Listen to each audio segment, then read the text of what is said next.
All right, hello and welcome everyone to episode 114 of the GGG Podcast. We got a big episode for you today. Took last week off and we have saved all of the news in our big news bin and we are unloading it all today. Phil's excited to get into it. How are you doing this week, Phil? Well, I'm doing really great because probably the most important gaming news of all time has dropped, and I know we have a whole new set of things to talk about, but I feel like it's probably going to take precedence. It was announced that the voice actor for Yoshi in the upcoming Mario film is going to be none other than Childish Gambino himself. That's right, Donald Glover of Community fame, and also The Martian. People forget he was in that movie, but I didn't. Yeah, I remember him. He's the guy who figures out to do a pickup of supply, or to slingshot them back around. Yeah. I gotcha. All right, yeah.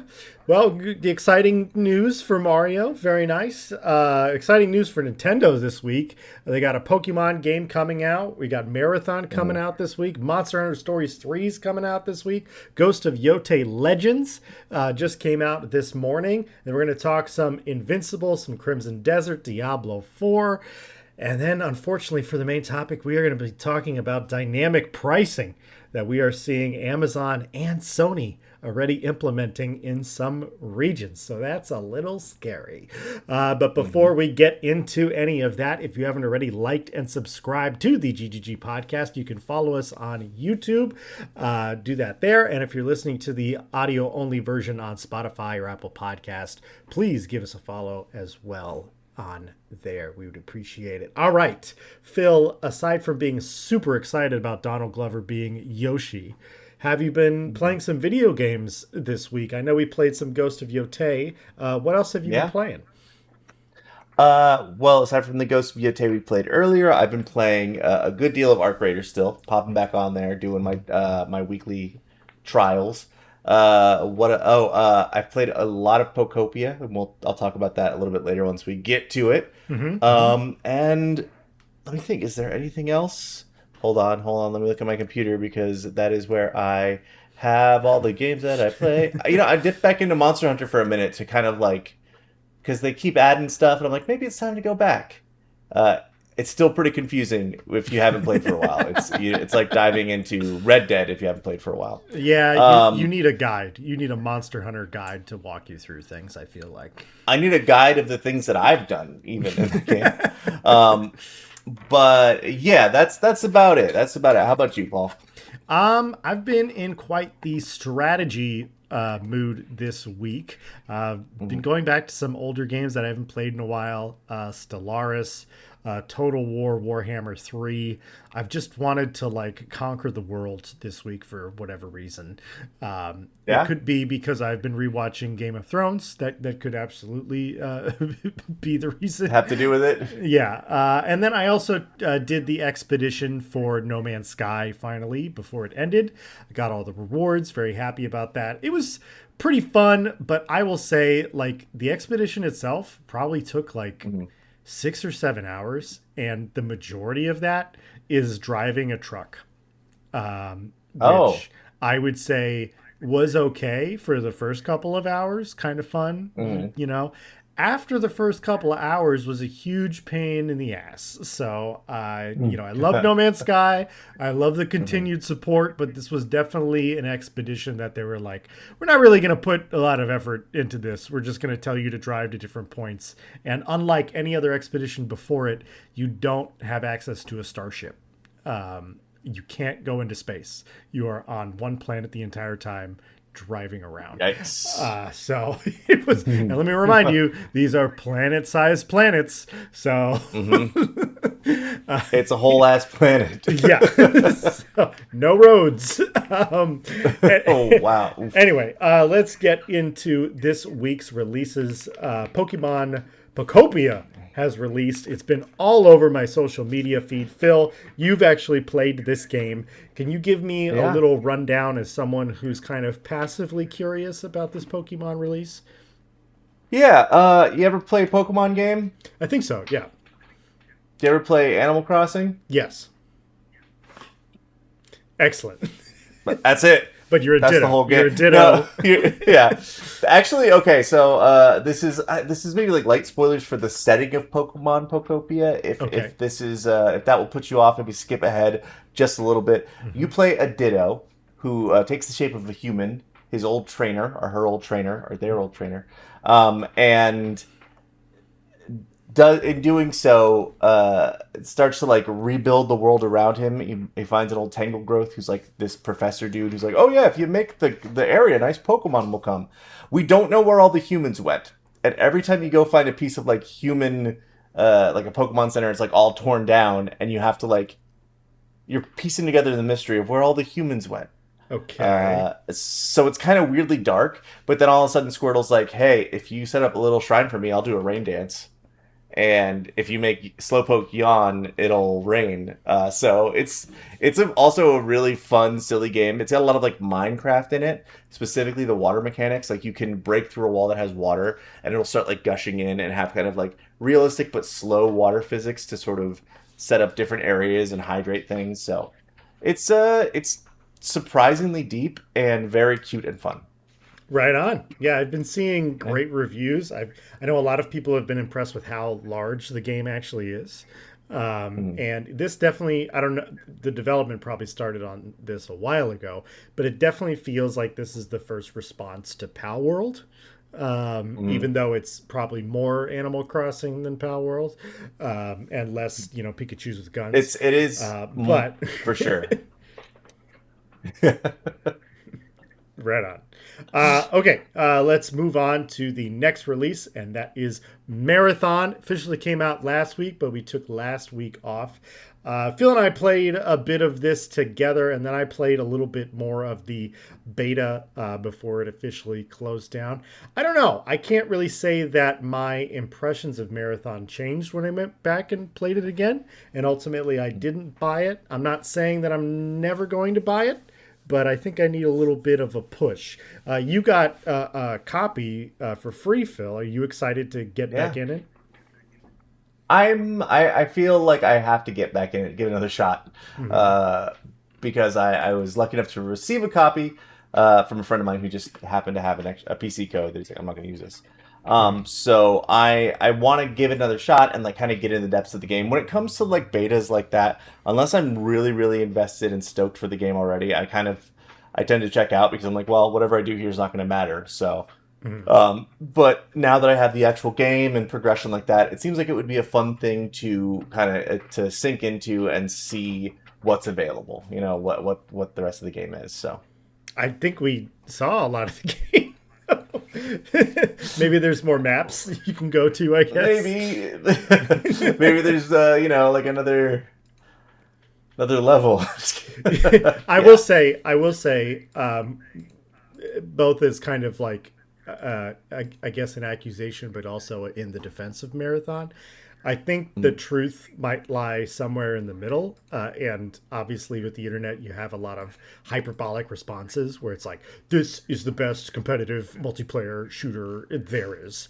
And people are saying this is total garbage. Arc Raiders is king, blah, blah, blah, blah, blah. And I think the truth lies somewhere in the middle there, where it's just like, this might be a good extraction shooter for, sweatier extraction shooter gamers who prefer all PvP combat as opposed to Arc Raiders. But I have to say, I have been seeing a number of my Steam friends boot up Marathon this week, and then I see them close Marathon and then boot up Arc Raiders. So it's a little, I don't know. I think it does feel like Marathon doesn't have that moment in Arc Raiders where like you are like friendly, and like you're trying to figure out what the other player's doing based on what they're seeing. Right. And this is just based on our limited engagement. But from what I've seen online as well, it seems to be very much like going in murder. That's what you got to do. You just look at these silly robots, just kill them. Yeah. So that is a, if that's more your style of game, great. Maybe that'll grab all the PvPers from Arc Raiders to go play that game. But I think it just feels like there's a little bit less depth to the game, which is strange to say. I mean, definitely a lot of items and stuff to unlock and everything like that. So, all right, pressing right along, we got Monster Hunter Stories 3 Twisted reflection. Phil, you added this one right before we started. What's going on with Monster Hunter Stories 3? So Monster Hunter Stories is actually pretty well-liked iteration of the Monster Hunter saga, but it is not like any of the other Monster Hunter games. You're not going around and like real-time fighting these monsters. I mean, they are definitely RPGs, the original ones. This one is an RPG more along the sort of Pokemon, Digimon, like that sort of thing. It's a monster collector and battler, and you kind of can get parts to make armor and weapons, but you're also getting like partner monsters that help you fight these things and teaming up with other people. And it's very like, I would say maybe it's more kid friendly, but it just seems a little bit more like anime or cartoonish. And it's sitting with an 85% top critic average. Okay, all right. And 91% of critics recommend the game, so seems pretty good. IGN gave it a 9 out of 10, so that's good to see. If you're into Monster Hunter and into RPGs, this might be the game for you. Yeah. Yeah. Right on. I didn't even know this existed, so thank you for putting it on the list. Yeah. All right, and last but not least for the major game releases this week, not a full game, but kind of feels pretty expansive. Ghost of Yotei Legends just came out the morning of our recording day, and Phil and I got a chance to check it out. I also played some solo as well, and I have to say, right off the bat, pretty freaking impressed. You know, a couple things to note. This is a free expansion to the game, multiplayer expansion to the game. There are no microtransactions at all within Ghost of Yotei Legends. Everything in the game is unlockable through the game, and you do not have the option to buy some currency or anything like that, which I love to see. We love to see it. So there are sticking to kind of its tradition with Ghost of Tsushima Legends. There are 4 classes in the game. I believe they are the Samurai, the Archer, the Mercenary, and the Shinobi. And I think pretty much all of the classes are the exact same as Tsushima's edition of this, except like the Mercenary was called the Ronin, and I think the Shinobi was called something else as well in Tsushima.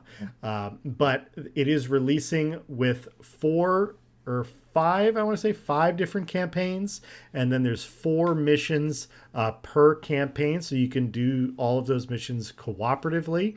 And then there's also a survival mode, and there is a mode called Raids that will be coming out a little bit later this year, which I'm guessing must be like a big mission with a full lobby, similar to like the campaign, but in the style for more players. So I have to say it does feel a lot like Tsushima Legends, but it kind of reminds me of the same progression that we talked about with Ghost of Yotei from Tsushima, where it's like the roots and the foundation all the same, but they just added more gameplay. We played 2 levels together, Phil, and in both of those levels, there were different mechanics that we had to interact with, and some mechanics that built on other mechanics. And when you're actually seeing new mechanics and different mechanics built into every level, I feel like that's, oh, thank God, I'm not being hit with the same kill all the enemies, go press the button, which is what a lot of cooperative multiplayer tends to do. So I talked a lot about... Don't get me wrong, there's a lot of killing, for sure. Yeah, a lot of killing. You still got to kill the guys. So what were your impressions of Ghost of Yotei Legends? I had some pretty positive impression, I guess. I had a good time. It felt, and I've gone on the record saying I really liked Ghost of Yotei more than I liked Ghost of Tsushima. I just felt like the improvements that they made, the main character's story, like it just kind of hits the ground running immediately. And I feel they did a pretty similar thing here. Like the tutorial is short.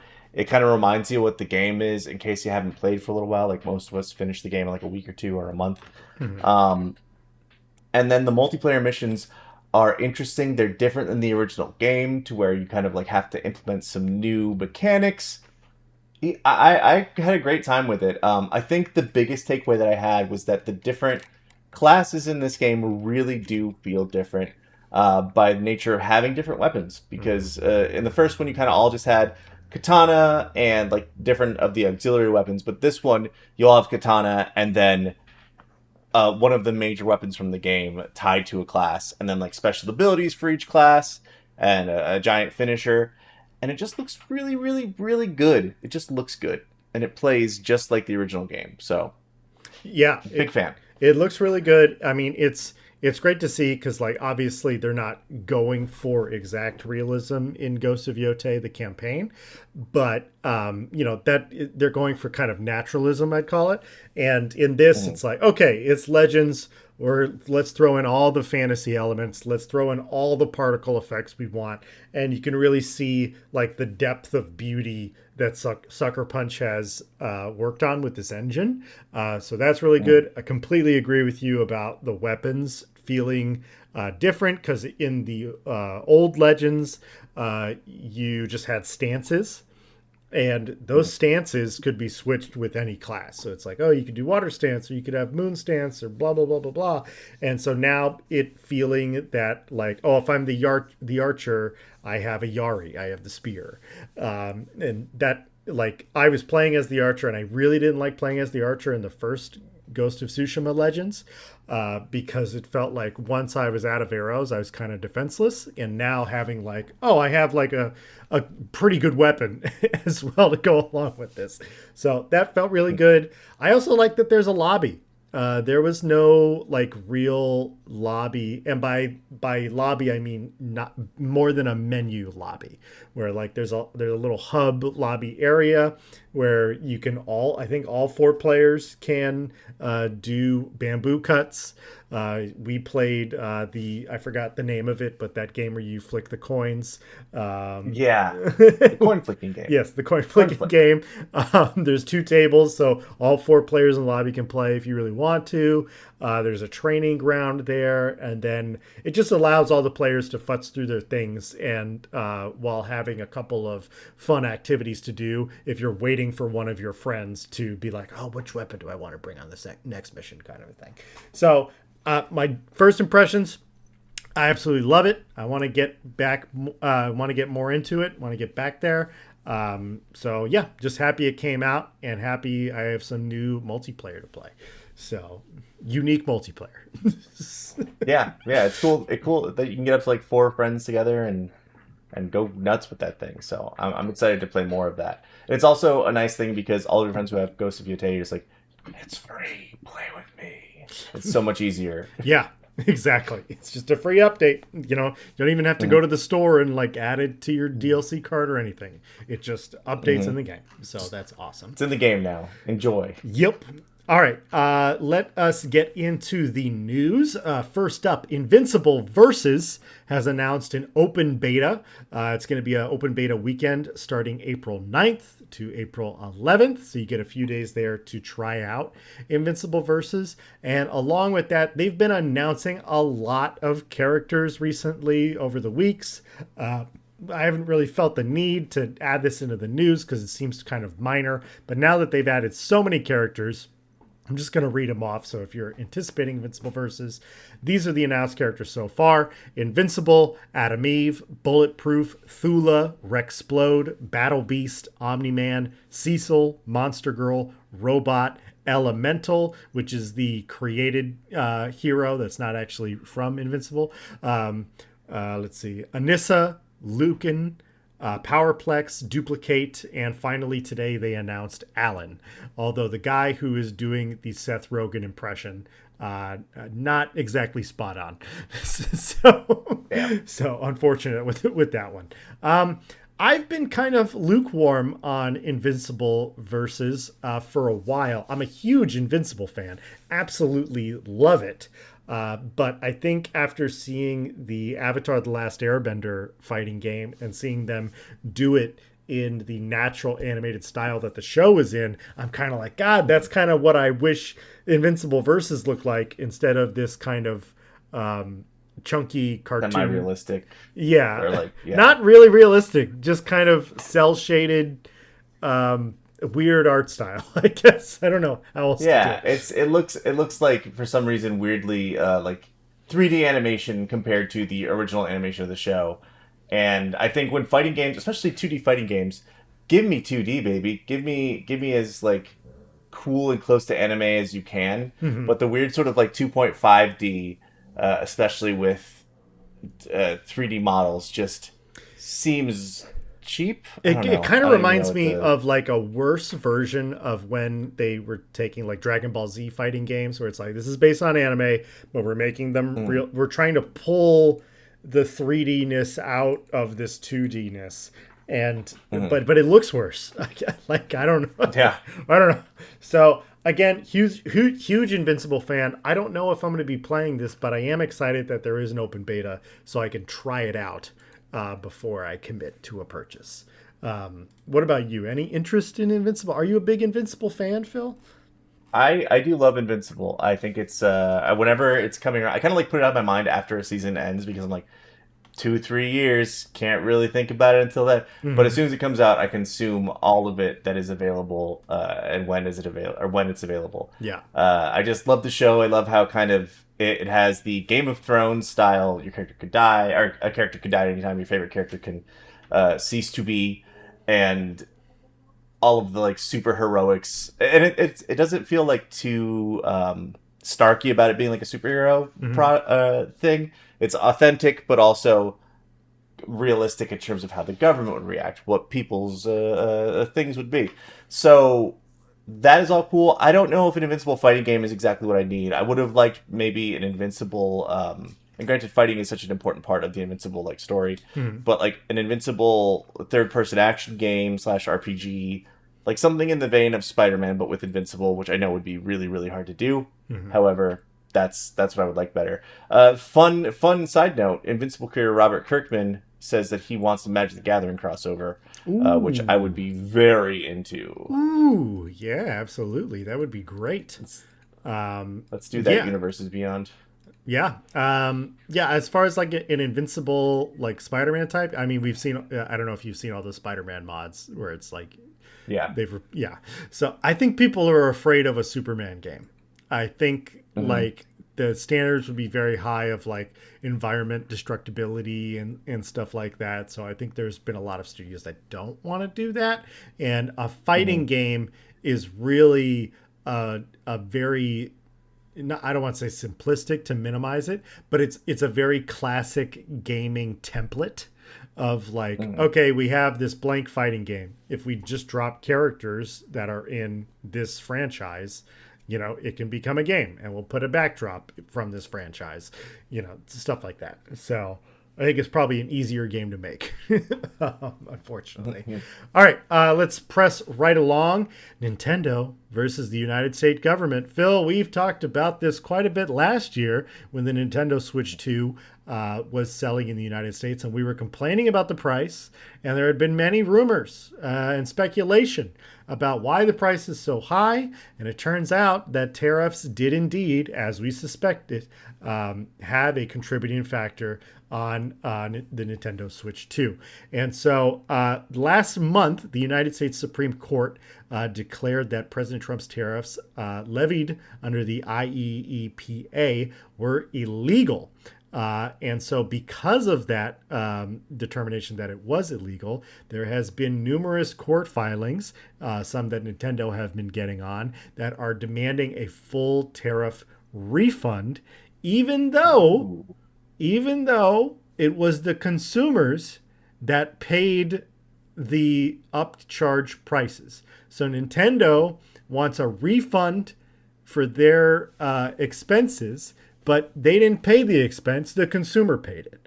And and Nintendo's not going to be giving any of it to any people who purchased the Switch 2. So it's like, yeah, screw what the government did with the tariffs, but also Nintendo's just getting in on it because they want some free cash.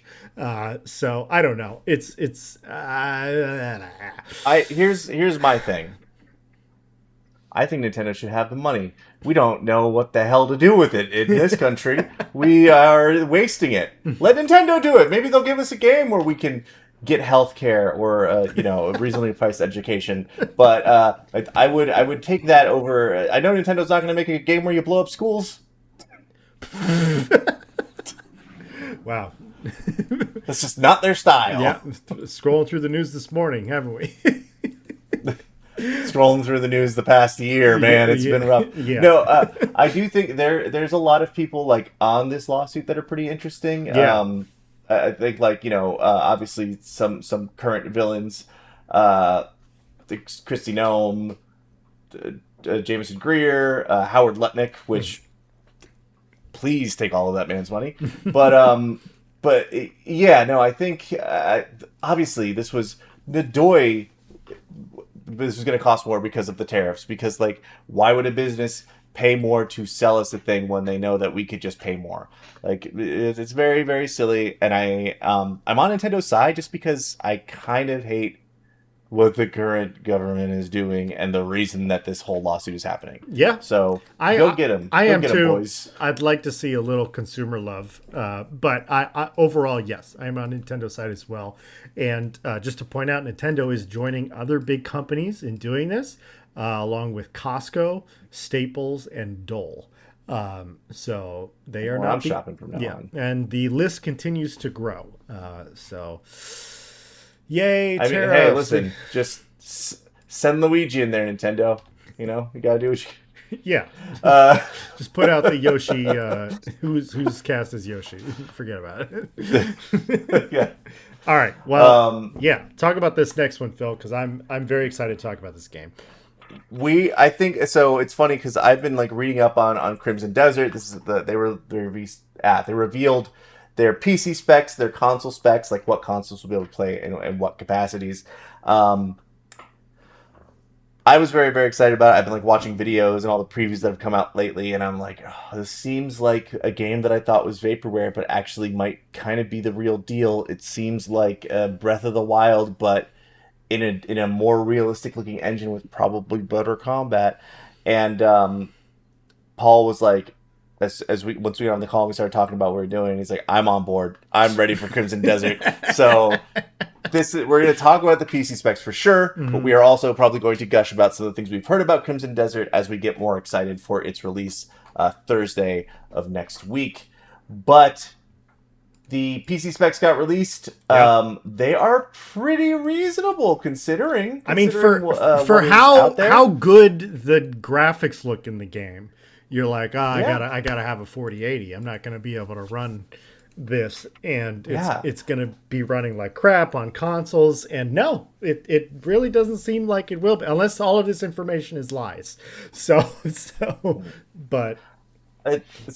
for like, let's say you want to run this in 4K at 60 frames per second, you would need an NVIDIA GeForce 5070 Ti. That's every setting on Ultra, and that's honestly pretty reasonable. They also have a higher CPU, what you would need and all that stuff. The 1440p at 60 frames a second is you need a 4070, which is still, I feel like kind of older tech now. Reasonable for range. I guess I still think a 3060 is the standard now. It's you have the guys at supercomputers who are they got the 5000 series and whatnot, but like I don't just to jump you, like with the low settings you can have a freaking NVIDIA 1660 and run this game. You can run this game on a 1660. Now that's an old graphics card. Now that is an old graphics card. Like, we don't know if the game will run like it says 30 frames a second. That's pretty good. 1080p upscaled. That's pretty good. Not bad. That's minimum graphics preset. But I mean, like, if you want to run a medium 4K 30 frames a second, you just need a 2080 and an AMD Ryzen 5600, which is, I have a pretty decent processor from 2019, and it is I think it's a 12 core. Mm-hmm. No, it's an 8 core, 16 threads. So yeah, and that outpaces most of the things they have listed here for high and ultra. Yeah. Maybe not the ultra settings, but yeah, it all looks very, very good, especially on the PC side. Like, this seems pretty reasonable, especially considering how good this game looks. All of these sort of interactive physics things that seem to be happening in this game So yeah, very excited about that. There is some stuff on PS5. You can play it performance mode, 1080p 60 with low ray tracing. Balanced mode, which is 1280p upscale to 4K at 40 frames a second. Quality at 4K, 30 frames a second with high ray tracing. And then PS5 Pro rather, you could play, what is this, quality 4K 30 frames a second with ultra ray tracing, so it's going to look incredible. The lights are going to look beautiful, whatever. It also takes advantage of the PSSR, which is sort of their DLSS software for the PlayStation. It does like frame generation and makes the resolution better. Xbox Series X and S can Xbox Series S can play this, which is pretty cool. I think isn't X the good one? I don't remember. Yes, X is the normal one. S is the cheaper one, which on performance mode only runs it at 720. So I think Xbox Series S is, you're kind of pushing it. Maybe you shouldn't be playing it on there. But yeah, probably just should. But I mean, I'll be honest. Like, I don't have a PS5 Pro, but a normal PlayStation running on balanced, it's running. It does ray tracing, not amazing ray tracing, but it will do it at 40 frames per second and upscaled to 4K. Again, it's not amazing, but like I really want to see, like, I'm excited to watch like a YouTube breakdown of the different qualities, because I think there's a base quality level that's actually like, it's pretty high. It's like, yeah, do you need a supercomputer to run this game on Ultra? Of course. But there's a very wide margin of PCs and ways you can play this on consoles. So I'm very happy about this for how good the game looks. And this is a game where I'm kind of like, I think I'll buy it on PlayStation, knowing that down the line I'm going to get a PS5 Pro, because the PS5 Pro can really run it at great quality. Yeah. So yeah, I'm very excited about this, and let's let this lean into our bigger Crimson Desert discussion, starting with the fact that the reason the graphics look so good and the reason that it can run on so many different, such a variety of scale and quality of hardware is because this is an engine specifically designed for this game and specifically designed to be a giant open world. And so this isn't Unreal. This isn't somebody else's engine. And I'm very excited about that. And for me, as a little bit of a graphics slut, as I can be sometimes, it's validating for me to see a very good looking game that, you know, you've seen other great games that, like Red Dead Redemption 2, I think came out in 2017. Horizon Forbidden West, which I still think is one of the best looking games on the market, came out in 2022 now. And that was 4 years ago. And those graphics were achieved 4 years ago. And we still don't see a lot of really good graphically looking games coming out nowadays. Like, graphics aren't everything. Not every game needs to be, you know, pretty and smooth and shiny and everything. But it's validating to see that we can do this with the technology that we have. And instead of hearing all of these optimization excuses from developers who are all developing games with their 5080s, and then we as the consumers have to pay the performance price or the lack of detail price. So very excited about this game. I completely agree with you, what you said about it looking like just a grown-up Zelda. It's like, it's very high fantasy, so wrap your head around that a little bit. It's not exactly The Witcher, but it's like more fantasy thrown on top of The Witcher. So I love what I'm fully on board, like I said, and like you said, I said it. So. I said it, so I'm saying it. Yeah. No, so some of the preview things that have gotten me excited so far, I've watched a couple of different people talk about their 6 hours with the game. There seems to be a lot of like physics-based puzzles and things like Breath of the Wild. That's where that comparison comes from.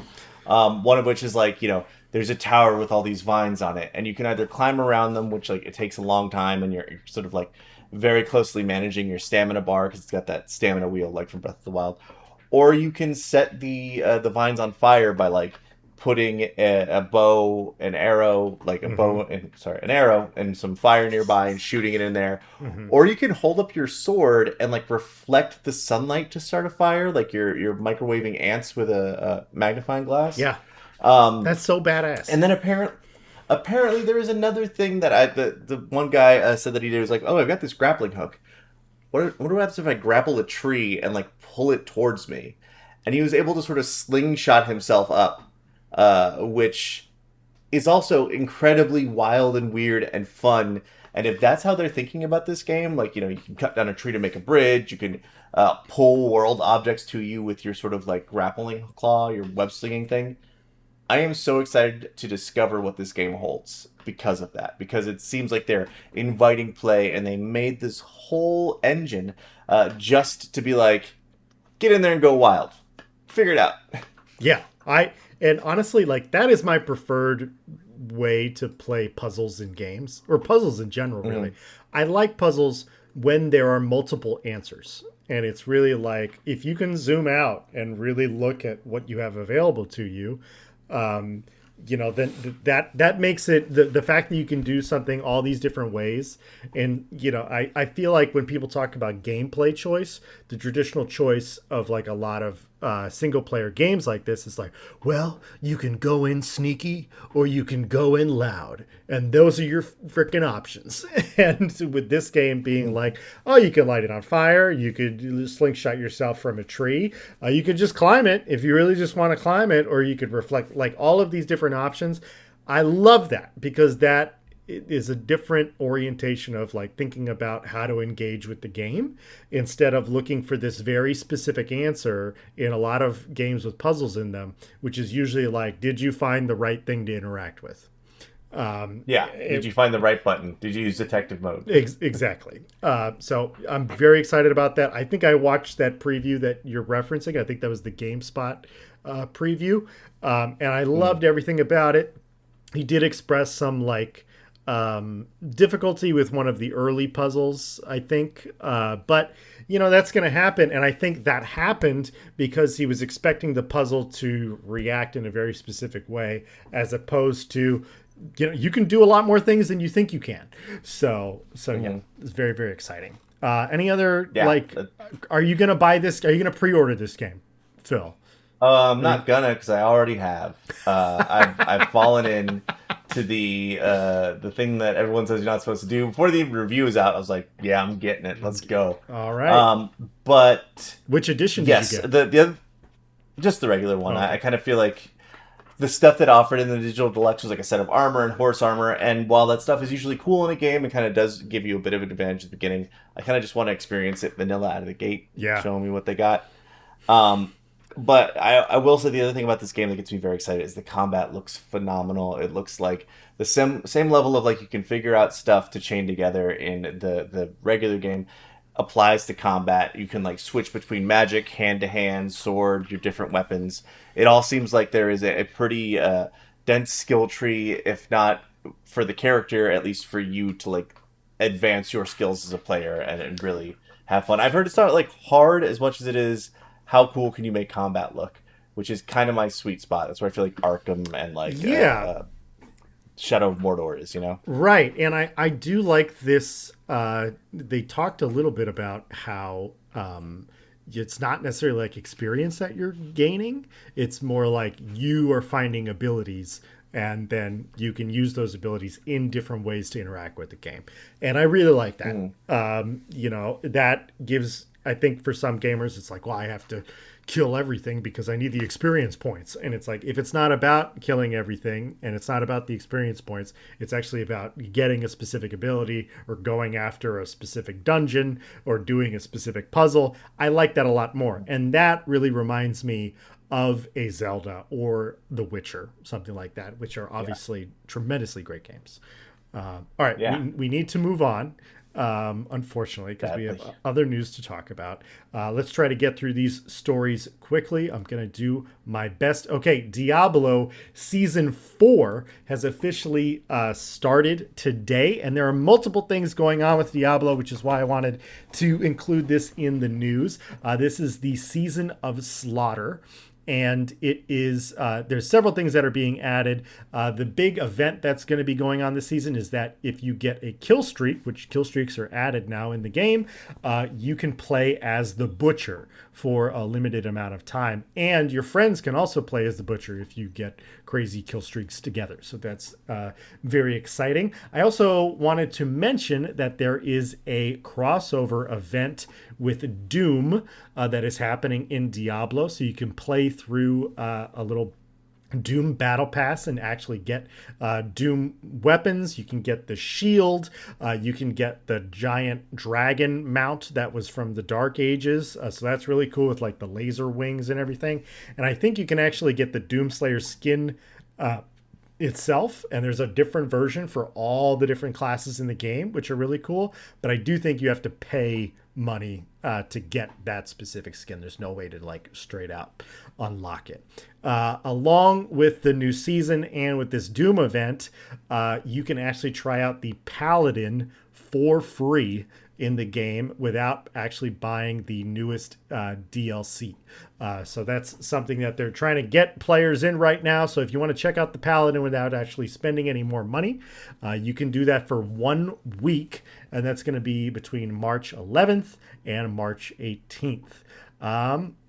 I've been pretty excited about this. I think I was tempted to buy Vessels of Hatred, which was the first DLC to come out last year. But now that the second DLC is coming out in April, I'm kind of like, well, I kind of want to buy it, because if you buy the second DLC and you didn't buy the first DLC is included in the second DLC purchase for no extra charge. And so that's pretty cool. Yeah. And so like in that sense, it's like if I'm getting 2 new classes and 2 new campaigns and there's cool events going on at the same time, like I'm down. And the fact that I can try out the Paladin for free, yeah, I'm gonna get on there and see what I can do. I think that gives you actually 3 new classes, because there are 2 involved in the. There's a sorcerer and the paladin, and then also the druid from the first DLC. So, yeah, well, hold on. They have very specific name, because the druid is technically from the original game. It's like the animal sorcerer guy. He's kind of like what he feels like is he kind of feels like the monk from Diablo 3 a little bit. And then there's the warlock that will be coming as well. So it's the animal sorcerer guy, which I can't remember the name of, the paladin. Spiritborn. There you go.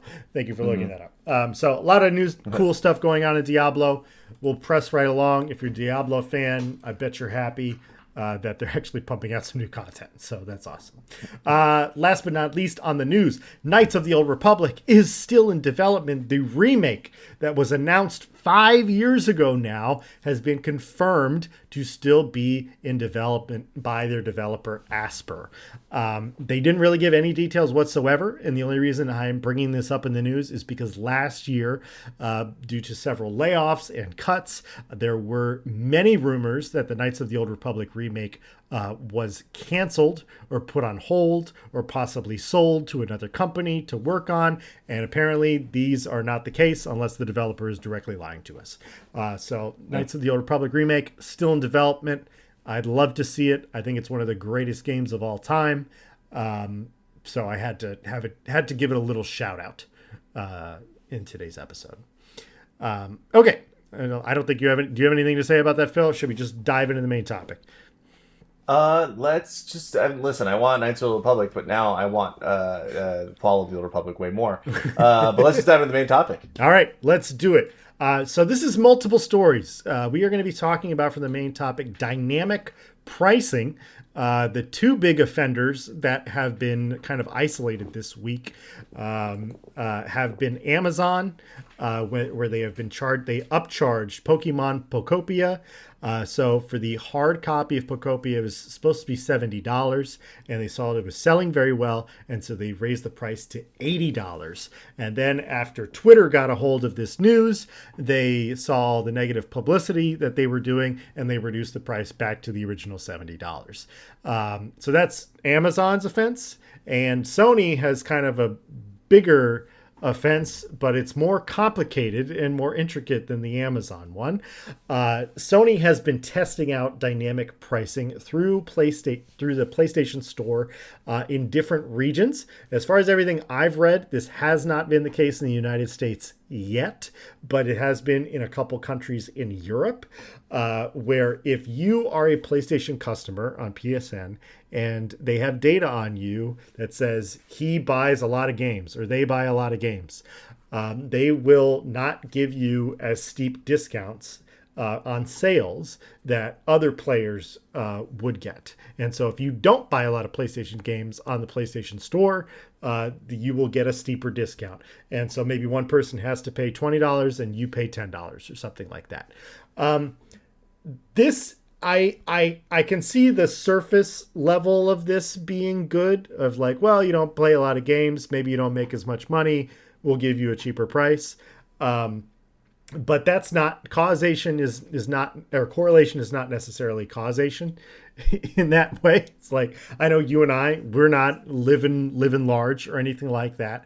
But we do buy a lot of games. So we're not getting access to these steep discounts. And the big thing that I wanted to point out, and this is more so for Sony and less so for Amazon, because with Amazon, we were talking about a physical copy of the game. It's that with dynamic pricing, with supply and demand, it's like if you wait to get a plane ticket that leaves tomorrow, yeah, the price is going to go up because of dynamic pricing, because of supply and demand. But the thing with buying games digitally is there's no supply. You have a copy of the file. You're not going to run out of copies of the file. It doesn't cost you manufacturing to make copies of the file. And so this idea that you're going to change the price because of that, it does not line up at all. And so anyway, I've spewed a lot. I put a lot of information out there. I want to talk more about it, Phil, but what is your immediate reaction? You can talk about Amazon or PlayStation or both. How do you feel about dynamic pricing? I feel positively in some aspects and negatively in some aspects. Like, it feels like what Amazon did was more scalping than dynamic pricing. Mm-hmm. It feels like they were like, hey, we have this thing for this price. And people are like, oh, we want that thing. And they're like, actually, hold on, wait, it costs more. And I know that that's a simplification. Like, people were able to buy it at $69.99, and then because they saw it was selling so quickly, they brought the price up, which I think is pretty scummy because, like, in general, when there is a price for something, that is, we factored in a payment to the company, payment to the people selling the product. Like, everybody's making money. Yeah. So just deciding I want to make more money by like turning a dial, little gross to me. PlayStation's concept of it, I think it's not great. It does seem like it is a way to just kind of get people back into the marketplace that are maybe disengaged with PlayStation a little bit. Sure. To offer them like, oh, hey, like, it's like basically sending out, and Amazon's been doing this for a while. Like, if you put something in your cart, you will, and you don't buy it for a couple weeks, you put it back and forth in your cart, take it out, you'll see a sale on that item pretty regularly. Like, they're trying to get you to engage with the market, even if they take a loss on a particular item. And I think that's what PlayStation is doing. Can it be beneficial to people who don't get to play a lot of games? Sure. I don't think, like, Timmy, who really wants to play Grand Theft Auto 6, is going to get a discount on Grand Theft Auto 6. I think he'll probably get discounts on some other games that maybe haven't sold as well, or even like some Sony first-party games like Ghost of Yotei will be $20 off for this particular consumer. And I think that's beneficial to individuals, but on the whole, it does feel like just Sony's trying to figure out how to get people to engage and buy more PlayStation games. Yeah.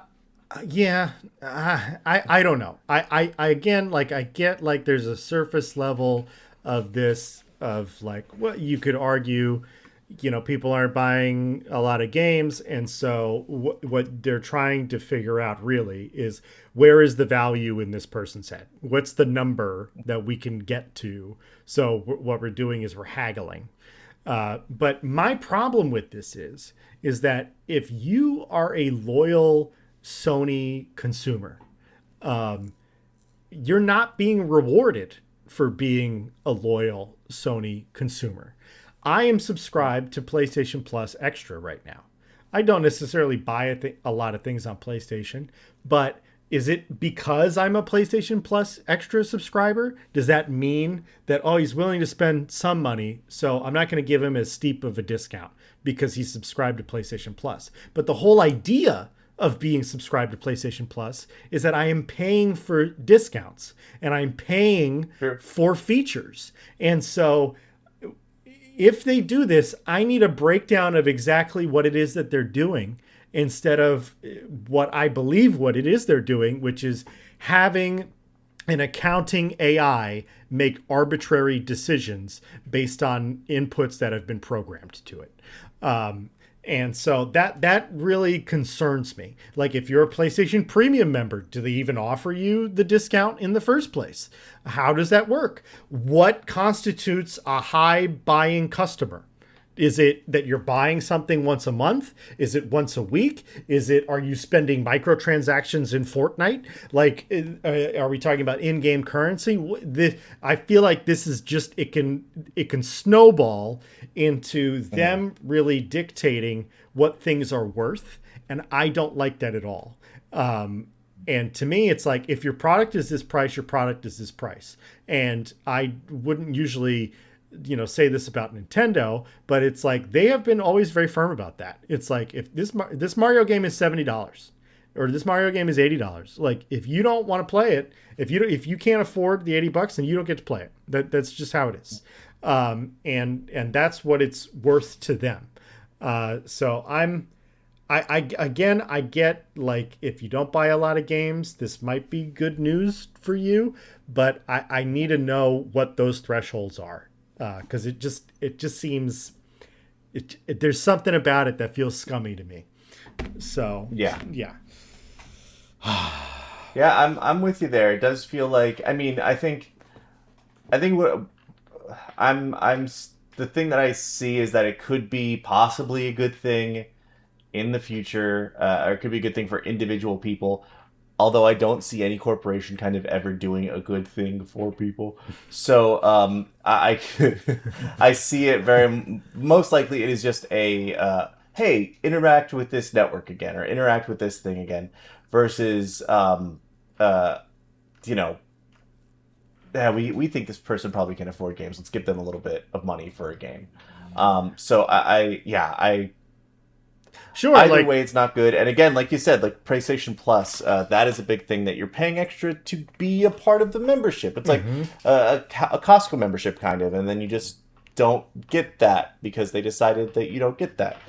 I'm fine with it if there's transparency. If it's like, hey, but you can do that in a million different ways where you are transparent about it, where it's like PlayStation can send you a message to your account and be like, hey, you have $10 off the next game you buy because you haven't bought anything in a long time. No problem with that. Absolutely no problem with that. And you're just you could send gift cards or whatever, or you're sending a coupon or something like that.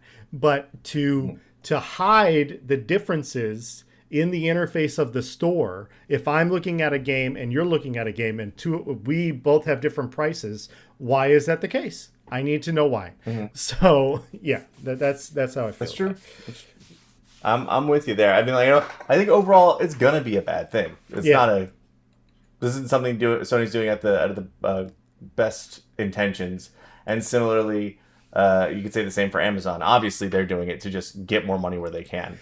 As someone who's been in the card market for a little, like Magic the Gathering, they will ramp that stuff up so quickly. If a certain card is a little bit more valuable, certain packs even stores will just sell for more. So I'm kind of used to it. Disappointed to see major companies that kind of are pretty well. I think they have the money to just operate as a normal trustable business. Yeah, but look, dynamic pricing is all over the place in the United States. I'm not like again, like what I said about buying a plane ticket, or you were just talking about Magic cards. Like they shouldn't do that with Magic cards, but the reality is there is a manufacturing cost of making a physical thing of Magic cards. My big problem, and again, more on Sony than Amazon, because Amazon was selling physical copies of Pokemon Pokopia, is that you're not manufacturing anything. So it's like you're not Yeah. running out of supply. You have as many copies of the game as you want. So like that's the biggest problem for me. Is you're deciding what the value of your game is. You decide. Like, yeah. All right.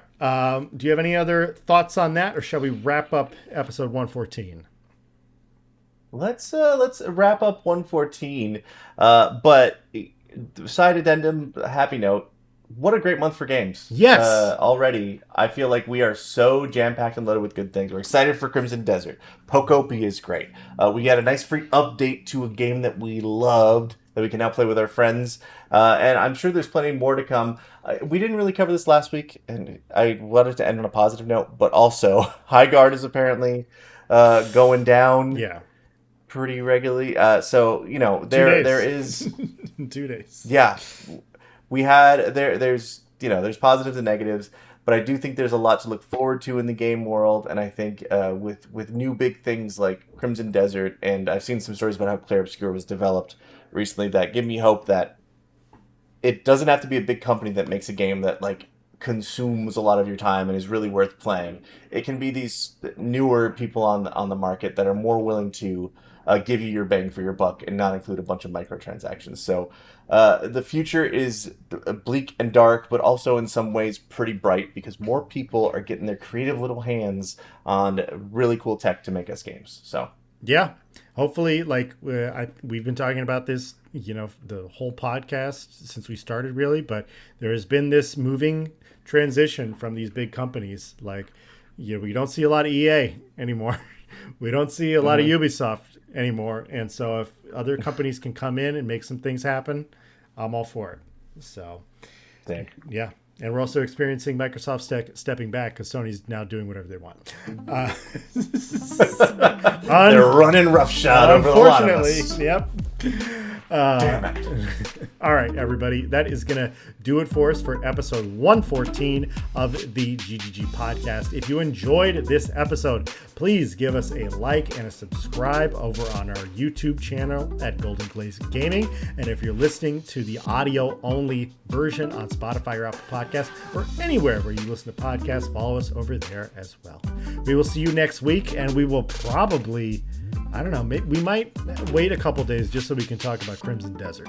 I think that's what's going to have to happen. If we want to record on Friday, so we can just gush about Crimson Desert, or freak out about how bad it is, I'm down for that. Right on. All right. Well, have a good one, Phil, and we'll see everybody later. Peace.